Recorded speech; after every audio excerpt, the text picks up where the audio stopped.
नमस्कार मित्रों, मैं सुशील कुमार मौर्य और आप देख रहे हैं हिंदी ज्ञान गंगा चैनल। आज की जो वीडियो है यह यूपी बोर्ड के कक्षा 12 के हिंदी और सामान्य हिंदी के छात्रों के लिए बहुत ही उपयोगी है। इस वीडियो में हम 20 बहुविकल्पी प्रश्नों का अभ्यास करेंगे जो आपके परीक्षा में संभावित प्रश्न के रूप में आ सकता है। इसमें हम हिंदी गद्य, शुक्ल युग और शुक्लोत्तर युग जो आपके पाठ्यक्रम में निर्धारित हैं तथा हिंदी पद्य साहित्य का विकास में आधुनिक काल जैसे भारतेंद्र युग, द्विवेदी युग, छायावाद युग, प्रगतिवाद युग, प्रयोगवाद युग और नई कविता जो आपके पाठ्यक्रम में है उस पर आधारित वीडियो है यह। उस पर आधारित प्रश्नों को हम आज हल करेंगे और आगे भी इसी प्रकार के भाग 1, 2 लेकर हम आएंगे जिससे परीक्षा में आपको अच्छे से अच्छा अंक मिल सके।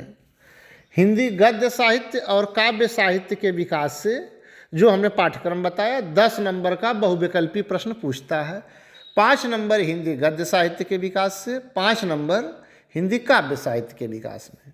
आपके कोर्स में शुक्ल युग और शुक्लोत्तर युग तथा आधुनिक काल काव्य में पढ़ना है। यह वीडियो सामान्य हिंदी और साहित्यिक हिंदी जिसको आप हिंदी कहते हैं दोनों वर्ग के छात्रों के लिए समान रूप से उपयोगी है। तो आइए हम प्रश्नों को पढ़ते हैं। प्रश्न हल करने से पहले मैं अपने विद्यार्थियों से कह दूंगा कि वह जो है आप लोग एक कॉपी और पेन ले लीजिए। जब तक किसी भी प्रश्न का चारों विकल्प 1, 2, 3, 4 हम पढ़ते हैं तब तक आप जो है यह अनुमान लगा लीजिए कि यह संभावित प्रश्न होगा। अगर आपको अनुमान नहीं भी आता है तब भी कोई न कोई विकल्प उसके सामने लगा लीजिए। अगर जब हम उत्तर बतावें उसके पहले और इसके बाद जो है आपको सही है तो सही काटिए, गलत है तो गलत काट के उसके सामने सही उत्तर लिख दीजिए ताकि आपको अंत में पता चले कि 20 प्रश्नों में हमने कितना हल किया है। इसी प्रकार आपको अभ्यास करना है। तो आइए हम प्रारंभ करते हैं। शुक्ल युग की समयावधि है। पहला विकल्प है 1919 से 1940 ईस्वी तक। दूसरा विकल्प है 1918 से 1939 ईस्वी तक। तीसरा विकल्प है 1919 से 1938 ईस्वी तक और चौथा विकल्प है 1920 से 1940 ईस्वी तक। तो आपका जो है इसमें तीसरा विकल्प 1919 ईस्वी से 1940 ईस्वी तक तीसरा विकल्प सही है। आइए हम अगले प्रश्न की तरफ रुख करते हैं। अगला प्रश्न है शुक्ल युग का नामकरण किस लेखक के नाम पर पड़ा। 4 विकल्प हैं। पहला है आचार्य रामचंद्र शुक्ल, दूसरा विकल्प है रामचरण शुक्ल, तीसरा विकल्प है रामचरित उपाध्याय और चौथा विकल्प है महावीर प्रसाद। तो इसमें जो है जो पहला विकल्प है आचार्य रामचंद्र शुक्ल वह सही है। शुक्ल युग का नामकरण आचार्य रामचंद्र शुक्ल के नाम पर पड़ा। अब जो है तीसरा प्रश्न है शुक्ल युग का दूसरा नाम है। विकल्प है प्रगतिवाद, छायावादी युग, तीसरा विकल्प प्रयोगवादी युग और चौथा विकल्प इनमें से कोई नहीं। तो इसका सही उत्तर है छायावादी युग। शुक्ल युग का दूसरा नाम छायावादी युग है। इसी प्रकार हम प्रश्नों को हल करेंगे। इसके बाद चौथा प्रश्न है शुक्लोत्तर युग की समयावधि है। पहला विकल्प 1938 से 1950 ईस्वी तक, दूसरा विकल्प 1938 से 1960 ईस्वी तक, तीसरा विकल्प है 1938 ईस्वी से 1955 ईस्वी तक तथा चौथा विकल्प है 1938 ईस्वी से 1947 ईस्वी तक। इसमें चौथा विकल्प आपका सही है 1938 ईस्वी से 1947 ईस्वी तक। अब जो है पांचवा प्रश्न है शुक्लोत्तर युग को और किस नाम से जानते हैं। तो पहला विकल्प है छायावादी युग, दूसरा विकल्प है छायावादोत्तर युग, तीसरा विकल्प है प्रसाद युग और चौथा विकल्प है प्रगतिवादी युग। तो इसमें पांचवें का विकल्प 2 सही है, छायावादोत्तर युग। शुक्लोत्तर युग को छायावादोत्तर युग के नाम से जानते हैं। अब जो है छठवां है, बहुत ही महत्वपूर्ण प्रश्न है। यह बड़ी बड़ी परीक्षाओं में भी यह प्रश्न पूछ चुका है। कबीर वाणी के डिक्टेटर हैं, यह कथन किसका है? विकल्प है आपके सामने, आचार्य रामचंद्र शुक्ल, बाबू गुलाब राय, तीसरा विकल्प है आचार्य हजारी प्रसाद द्विवेदी, चौथा विकल्प है जयशंकर प्रसाद। तो इसमें जो तीसरा विकल्प है आचार्य हजारी प्रसाद द्विवेदी, यह विकल्प सत्य है। अब हम अगले प्रश्न की तरफ चलते हैं और 7वां प्रश्न है, शिक्षा का उद्देश्य निबंध के लेखक हैं। विकल्प हैं डॉक्टर संपूर्णानंद, दूसरा विकल्प है अमरकांत, तीसरा विकल्प है यशपाल और चौथा विकल्प है इनमें से कोई नहीं। तो आपका जो है पहला विकल्प डॉक्टर संपूर्णानंद, यह सही है। अब चलते हैं 8वें प्रश्न की तरफ। 8वां प्रश्न है, आवारा मसीहा के लेखक हैं। 4 विकल्प हैं। पहला विकल्प है रांगे राघव, दूसरा विकल्प है सरदार पूर्ण सिंह, तीसरा विकल्प है विष्णु प्रभाकर और चौथा विकल्प है मोहन राकेश। तो 8वें प्रश्न का इसमें तीसरा विकल्प विष्णु प्रभाकर सही है। आवारा मसीहा के लेखक हैं विष्णु प्रभाकर। अब 9वां प्रश्न है जो कि परीक्षाओं में भी कई बार पूछ चुका है। बाणभट्ट की आत्मकथा के लेखक हैं। पहला विकल्प है महादेवी वर्मा, दूसरा विकल्प है जयशंकर प्रसाद, तीसरा विकल्प है रामधारी सिंह दिनकर और चौथा विकल्प है हजारी प्रसाद द्विवेदी। तो इसमें विकल्प 4 हजारी प्रसाद द्विवेदी सही है। बाणभट्ट की आत्मकथा के लेखक हैं हजारी प्रसाद द्विवेदी। अब 10वां प्रश्न है, पर्दा कहानी के लेखक हैं। पहला विकल्प है महावीर प्रसाद द्विवेदी, दूसरा विकल्प है अमृतलाल नागर, तीसरा विकल्प है गणेश शंकर विद्यार्थी और चौथा विकल्प है यशपाल।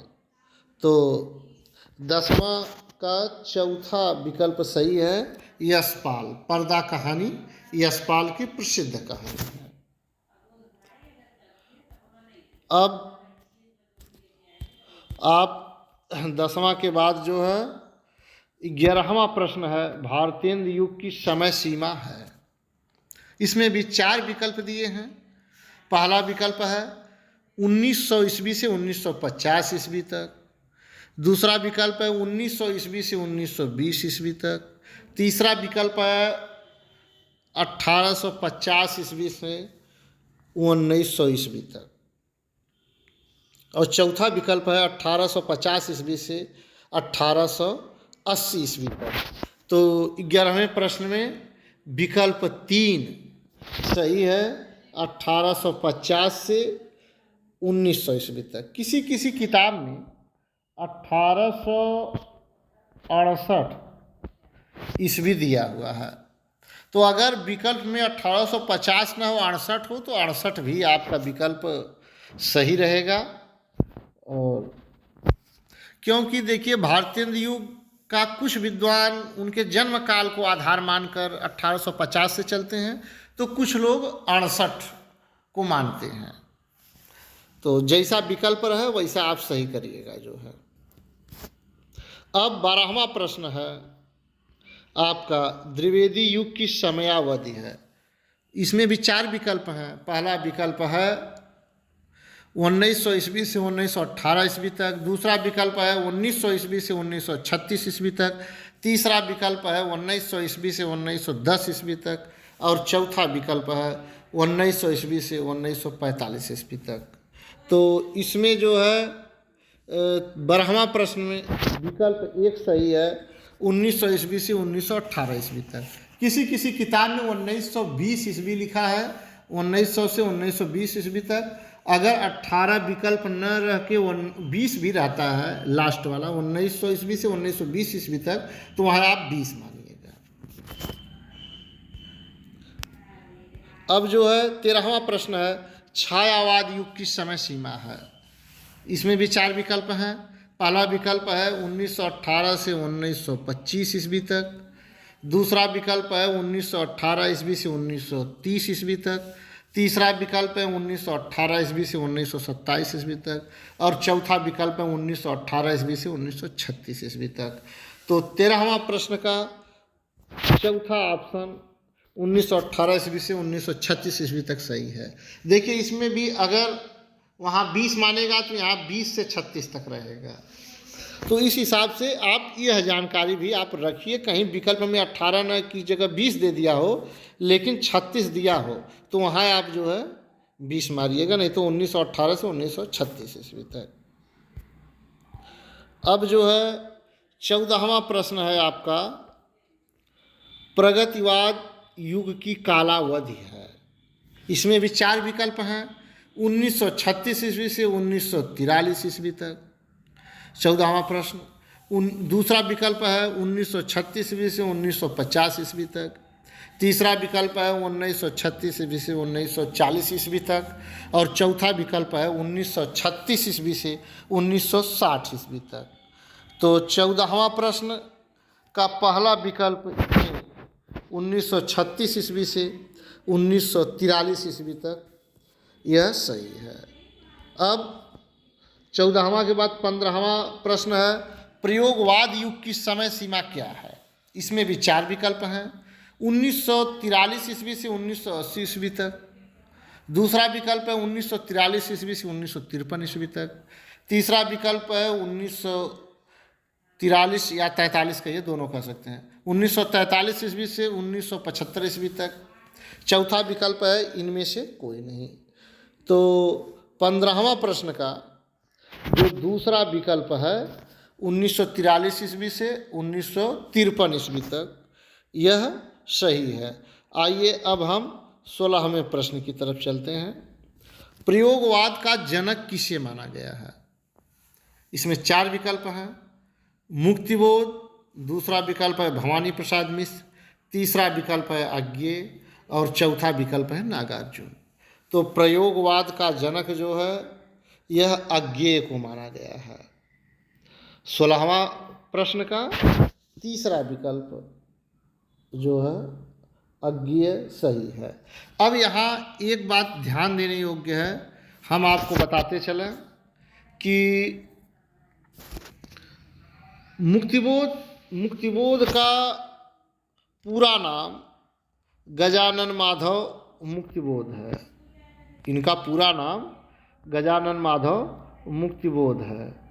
अब जो है इसी प्रकार अज्ञेय का पूरा नाम बता दे रहा हूँ, क्योंकि कहीं पर केवल मुक्तिबोध लिखा रहेगा, कहीं पर गजानन माधव मुक्तिबोध लिखा रहेगा, तो आपको कंफ्यूज हो जाएंगे कि यह दोनों आदमी एक हैं कि दो हैं। तो आप जानिएगा कि अगर गजानन माधव मुक्तिबोध लिखा हो चाहे मुक्तिबोध लिखा हो, वह दोनों एक ही हैं। अब अज्ञेय का पूरा नाम जो है यह भी जानकारी आपको होनी जरूरी है। अज्ञेय का पूरा नाम है सच्चिदानंद हीरानंद वातस्यायन अज्ञेय।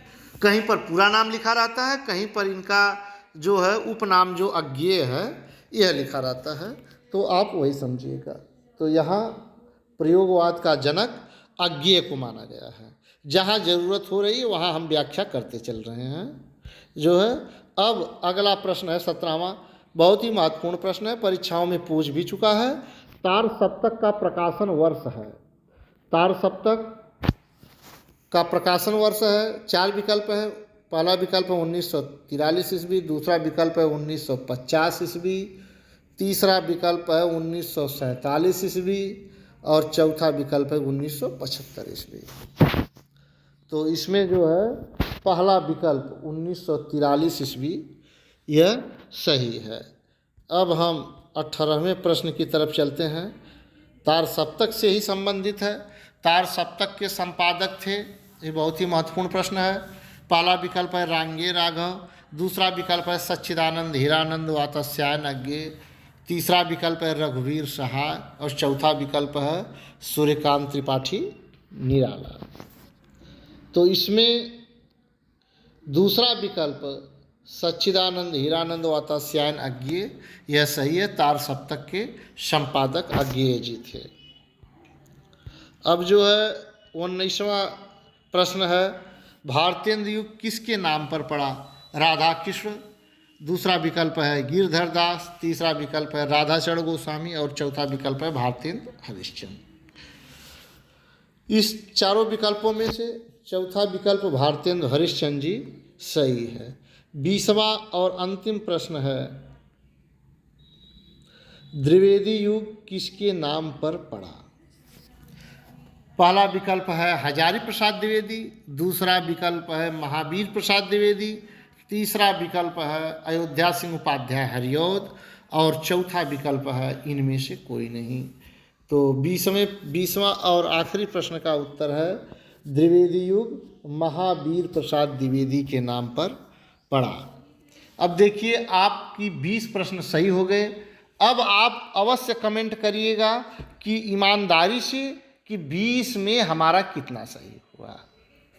और इसके बाद इसी प्रकार हम विकल्पीय प्रश्न और जो प्रश्न हैं सबको यूपी बोर्ड कक्षा 12 के जितने भी प्रश्न पूछते हैं सबका वीडियो बना के हम अपलोड करेंगे। अगर कहीं कोई दिक्कत हो, किसी छात्र को परेशानी हो, तो डिस्क्रिप्शन बॉक्स में हम अपना नंबर दिए हुए हैं, वहाँ से आप फ़ोन करके भी जानकारी ले सकते हैं। अथवा जो है चैनल के अबाउट में भी नंबर दिया गया है आप लोगों की सुविधा के लिए, वहाँ से भी आप जानकारी ले सकते हैं अगर कोई असुविधा होती है तो। अगर आप चैनल पर नए हैं तो हमारे चैनल को सब्सक्राइब करिए। अगर आप चैनल पर पुराने हैं तो और हिंदी प्रेमी नए लोगों को जोड़िए। यह चैनल हिंदी के सभी आयामों पर वीडियो बनाती है और तमाम प्रतियोगी परीक्षाओं के प्रश्नों को भी कवर करती है। यूपी बोर्ड के छात्रों के लिए यह चैनल बहुत ही महत्वपूर्ण है। इस पर अगर कोई वीडियो भी आपको आवश्यकता हो जो आपके परीक्षा के लिए बहुत उपयोगी हो, नहीं बन पाया है, तो उसको भी हम आपकी मांग को पूरा करेंगे। इसी प्रकार के अन्य वीडियो के साथ हम अगले वीडियो में पुनः मिलेंगे। तब तक के लिए धन्यवाद, नमस्कार।